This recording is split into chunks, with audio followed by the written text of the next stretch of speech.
Well, welcome everybody to another edition of Gallagher's World. Dennis, it's nice to see you again today. It's great to be here with you.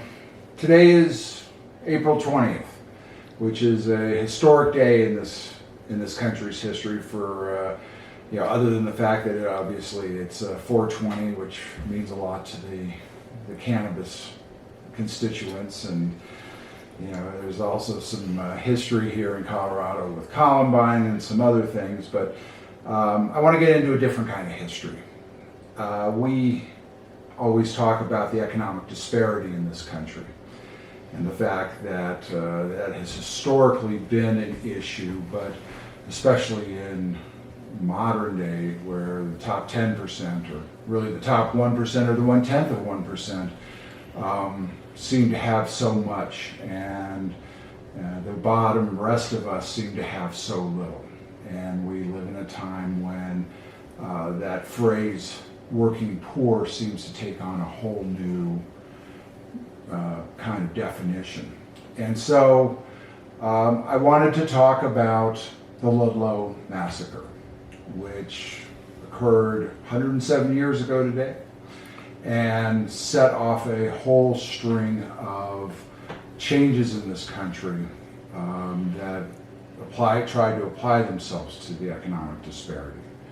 But I guess that's where I wanted to go today, and I was hoping you could talk to us about the Ludlow Massacre.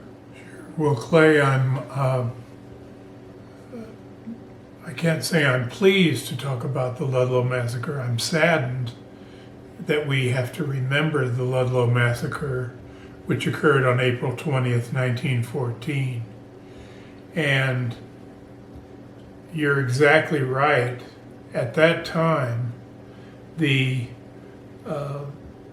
separation between the most wealthy and the poorest in our country was absolutely egregious. Ludlow is a little rail stop near a mine owned by John D. Rockefeller, who owned the Colorado Fuel and Iron Company, where all these mines fed coal they were coal mines, and they fed coal into the Colorado Fuel and Iron Company. John D. Rockefeller was the wealthiest person in the United States, millionaire thousands of times over, and the people who worked for him worked under the worst conditions possible. And who were they? Recent immigrants from Italy and Slovenia, Croatia, the old Yugoslavia. And why did they work for Rockefeller? Because they could get them to work for little or next to nothing. And what did they want? What did the strikers want? 12,000 strikers went out on strike in early April of 1914. And what did they want? They wanted recognition of their union. John D. Rockefeller and company didn't want to recognize the union. And don't we have a parallel like that here today, where the workers at Amazon recently tried to have a union to represent them. And of course, Amazon and the wealthiest people in the United States fought them and were able to beat them back. So are you going to tell me that we're making progress? I don't think we are. And that is what happened. The workers on strike in the Colorado Fuel and Iron Company region in southern Colorado set up a little tent colony at the rail stop near Ludlow in the field of this little rail stop right near Trinidad and Pueblo. And that is the site of the Ludlow Massacre. So Dennis, other than wanting recognition for their union, what exactly did the workers at the mine, what were they really looking for? Well, Clay, it went just beyond recognition of the union. They were talking about salaries for a day, not an hour, $3.45 a day. Or at that time, it was a 10-hour day. That's why they were fighting for the 8-hour day. And they were fighting for someone who would weigh the coal that came in the wagons out of the mine to be somewhat sympathetic to the people that put the coal in the wagon. And because the custom was to hire people who would shortchange the workers and say, oh, it's only a half a ton, when in fact it was a full ton. And so they wanted mine ore counters who were elected by the union members, the members that worked in the mines themselves. They wanted pay for when there would be a cave-in in the mine. They would not get paid for removing all the debris that fell from the top of the mine down to the floor of the mine. They wanted pay for timber that they had to put up in the mine. They wanted a doctor that was chosen by the mine union miners so that they would not be shortchanged when it came to health care. Oh, you've got a terrible lung disease. It's just a cold. And then the mine owners had absolutely no responsibility. Those are some of the other things that the miners were asking for at this time. It just breaks your heart to hear what the conditions were in the mines and what they were fighting for in the United States of America in 1914. So an honest day's pay for an honest day's work. That's right. And it's so interesting to note that they did eventually get the 8-hour day. They got the 8-hour day. Another thing that the miners were fighting for at this time, 1914, was to be able to be paid in American dollars. Because the custom at this time was to pay the workers in company script. And what would happen is that the workers would load the coal into a cart, and then it would be weighed by somebody from the company, usually shortchanged, and then they would have to use this script, and they could only go to the company store. And the student from Regis told me that his father took him to the town where this coal mine was. It was not Ludlow, but it was in southern Colorado, and it was abandoned. The town was abandoned. It was a ghost town and a death town. And they actually found in the dump some of the company records. And it showed how much that young man's grandfather got for laboring 10 hours a day, putting coal into a cart, getting it out of the mine, and then having to take that script that they would be paid with and take it to the company store. And how would the company store get around things? They would raise the price of bread. So what did his grandmother do? She baked bread for the miners. She took in laundry and did ironing for the miners. And that's how they were able to make up for the continual debt that the custom allowed at that time, to whereby a worker could never get out of debt. And it's like the old song says.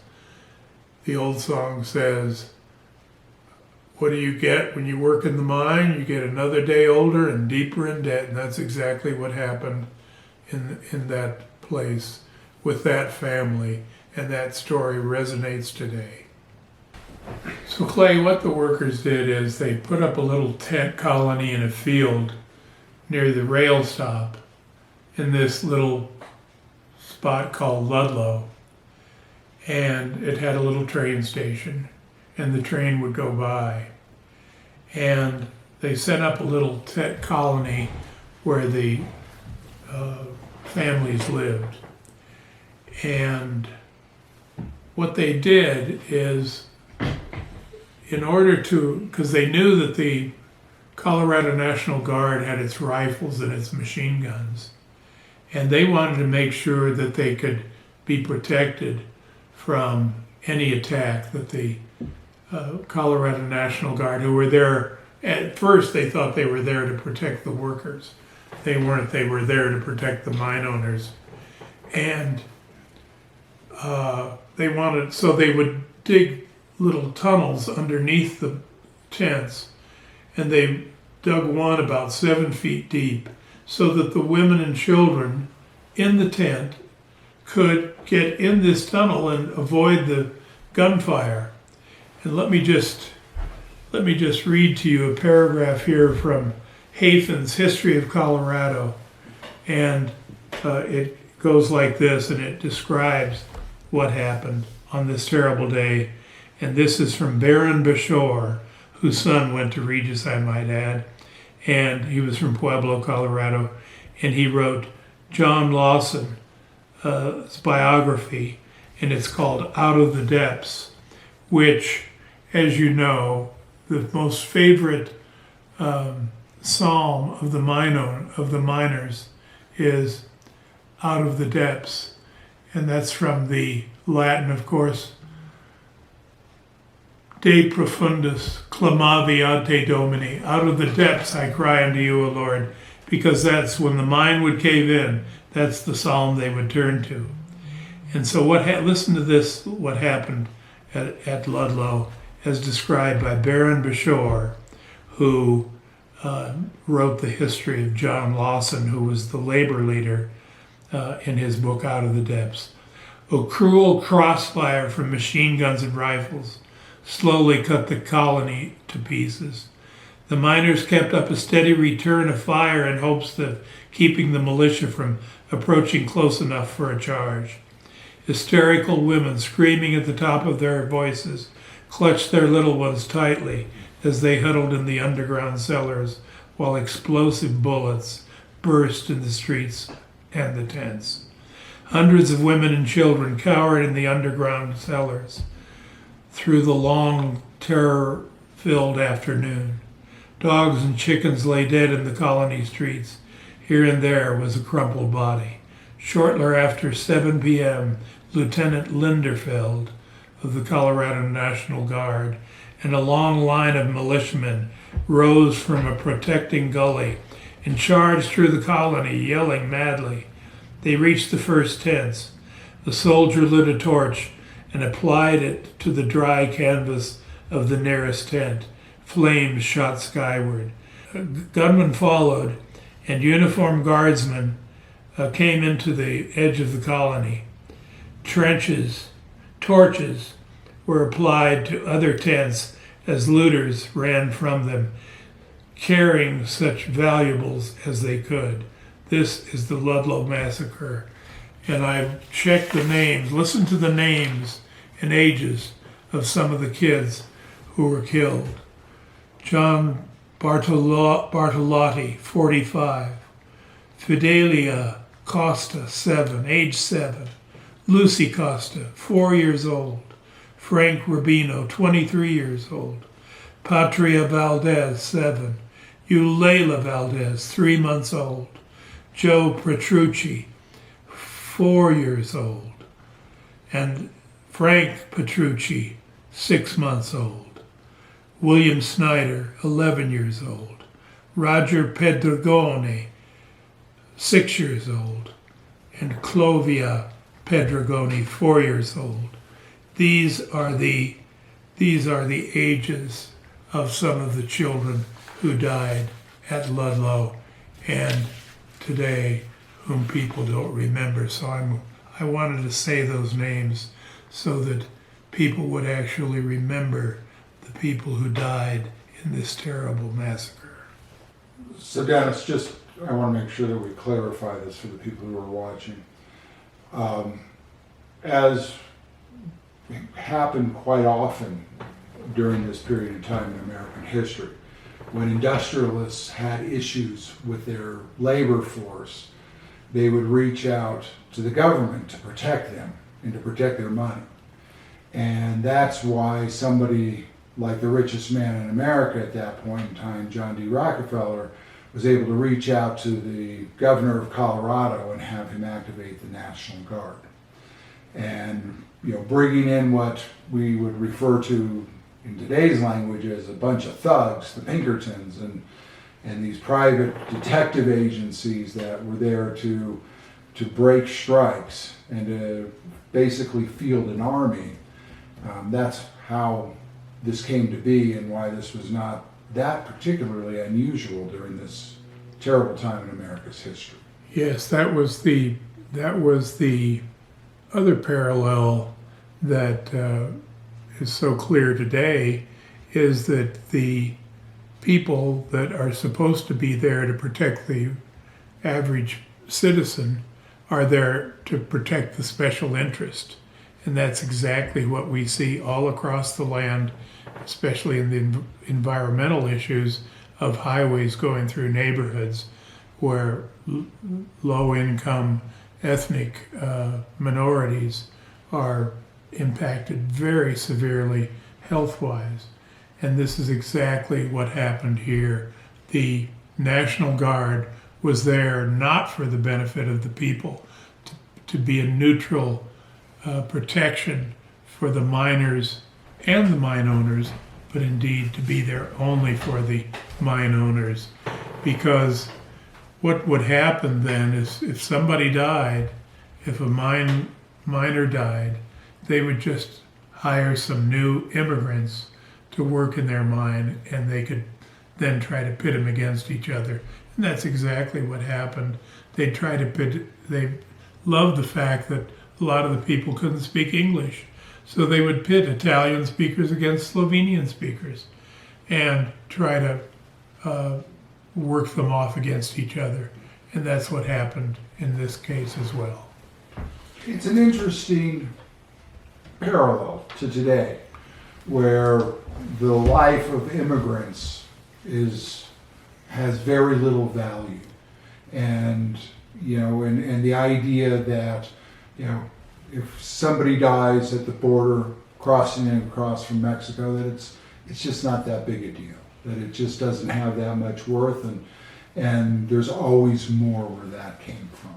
That's right. And the fact that you have a human being who was elected president of the United States, who actually wants to be able to see people who are fleeing from some foreign Central American company whose lives are in danger from a drug cartel or a government that's oppressive, that they should be able to have the full rights and follow the laws of the United States when it comes to being able to immigrate into the United States.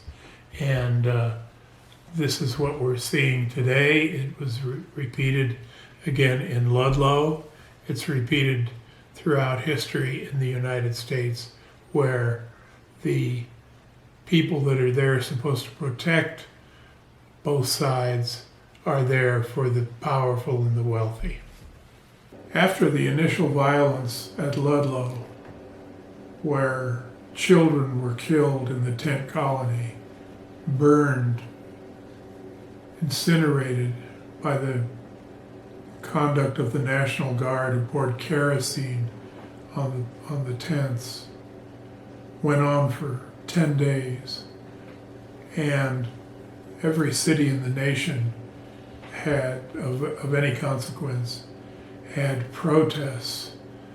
Mother Jones, a great labor organizer for the United Mine Workers, came to Colorado and spoke on behalf of all of them in the state of Colorado. And the outrage that occurred across the country by decent people, not the mine owners, was catastrophic. It was just very eruptive. So Dennis, because of the outrage across the country when what happened in Ludlow became public, what happened then? What were the consequences of the Ludlow Massacre? Well, I'm capsulizing here quite a little bit of time, but eventually there was some justice for the mine workers. They got the 8-hour day. They got their wages improved. They got the recognition of the unions. They worked very hard in the legislature to disarm the National Guard, which for many years that was the case in Colorado. And it's so interesting. I recall working with the United Mine Workers Association of Colorado when I was in the Colorado Senate, because mining has changed so much that they wanted to go to 4 10-hour days instead of 8-hour days. But I think it was in the Constitution of the state of Colorado that you couldn't work miners more than 8 hours a day. So we had to actually change the Constitution in Colorado to allow the mine workers to go to 4 10-hour days instead of 5 8-hour days. So those are some of the good things that happened due to these martyrs giving up their lives from 1914 through the 1930s and 40s. The laws were changed to be able to encourage people to form associations to fight for better working conditions, better wages, and safety conditions. And Franklin Delano Roosevelt did more to change the culture of America when it came to the middle class than any other president in history. And we saw where Congress finally went along with him on enabling people to be able to organize. And I know in the Gallagher household and the Flahertys and here in North Denver, there was always a picture of Jesus, Mary, and Joseph, and then Franklin Delano Roosevelt on the wall. And I remember when our postman would bring the Denver Catholic Register to our house, and he would wrap up the Colorado Labor Advocate. My father was a fireman, and he would wrap up the Colorado Labor Advocate in the Catholic Register. So when my mother opened the Catholic Register, I would follow the Labor Advocate. I thought the labor movement was part of the Catholic Church. What do you think about that? Rockefeller approached Ivy Lee, the famous United States public relations guru of the times, back in 1914. And he said, how can I improve my image given that I've had a tent colony burned where children died? And Ivy Lee said, Mr. Rockefeller, go to the bank and get some dimes, and wherever you go, hand out a dime to show that you're showing some contrition for what happened at Ludlow. And I think the mindset of Rockefeller and Lee at the time was, it's easier to replace a dead miner than it is for me to give away a dime. And I just want to close with this. Every year, I would try to make the April 20th anniversary of Ludlow at Ludlow. And I would drive down from Denver. And one year, Buffy McFadden, who was a state representative from Pueblo, was giving her talk, and the train came by the site of Ludlow. And she said she always gets emotional because on April 20th, 1914, a train happened to be going by, and the engineer, sympathetic to the mine workers, slowed down the train, and it stopped the shooting from the National Guard and the Pinkertons shooting into the camp and killing people. And he wanted to actually stop the train, but he just slowed down the train. And it's still the custom when a train goes by Ludlow, the engineer slows the train down to commemorate the Ludlow Massacre. And she got very teary and talked about this. And I thought that was a very fitting moment. And one other final story. That year they had hired an archaeologist to dig through the site and see what was there to be told of this history. And at the site, they found a teapot from Ludlow with a bullet still in the teapot. Now this shows you the extent to which the National Guard and the Rockefeller boys shot through that tent colony, and it even landed in a teapot. I just think that's such a fitting story, and it did improve conditions for a long time.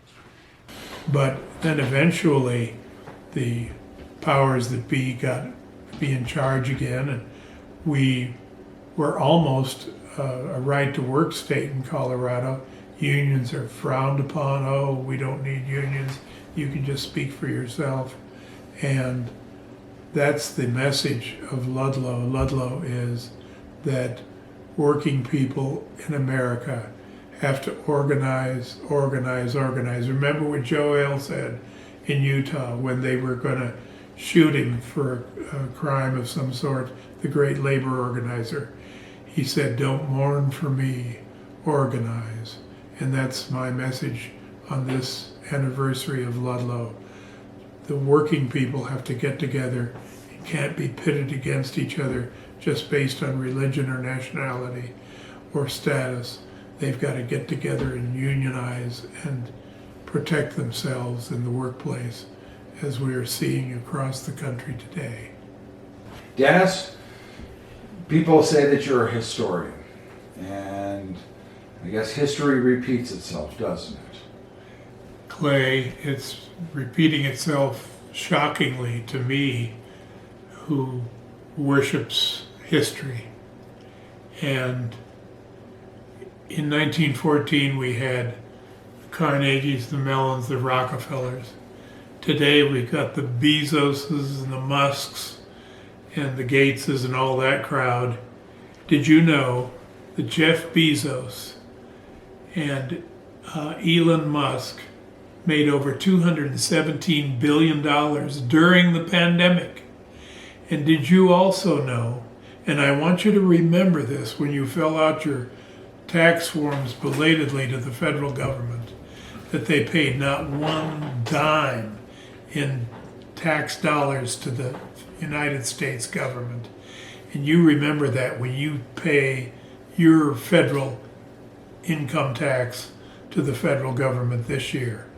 And it's a scandal that those people can let that happen. And I guess there's been some improvement. I guess when you look at history, at least they're not calling out the National Guard to shoot you and burn you alive in a tent colony when you have a strike. But the fact that Mr. Bezos would work against workers in one of the poorest states of the nation, Alabama, and do all kinds of things against the workers organizing for a union, and the federal government is now investigating all those terrible things that he did to intimidate the workers and not let them organize a union. And of course he won. Big money won again there. And I just think it's shameful. So remember this, when you fill out your income tax and you pay your United States federal income tax, you send a little note if you want to, saying, "I wish you'd get Jeff Bezos to pay something. I'm here to defend the country and protect our Constitution. Why don't you get Mr. Bezos to do the same and pay some federal income tax?" Yeah, it'd be nice if he'd pay his own fair share. That's right. Dennis, I appreciate you taking time today to talk about the importance of the Ludlow Massacre and its relevance in 21st century America, and that we still face the exact same issues that we faced over 100 years ago in this country. That's going to do it for this edition of Gallagher's World. On the screen you can see all the different ways to get a hold of us, and Dennis will respond to everybody who responds back to us. And we'll look forward to seeing you next week with another edition of Gallagher's World. Thank you so much.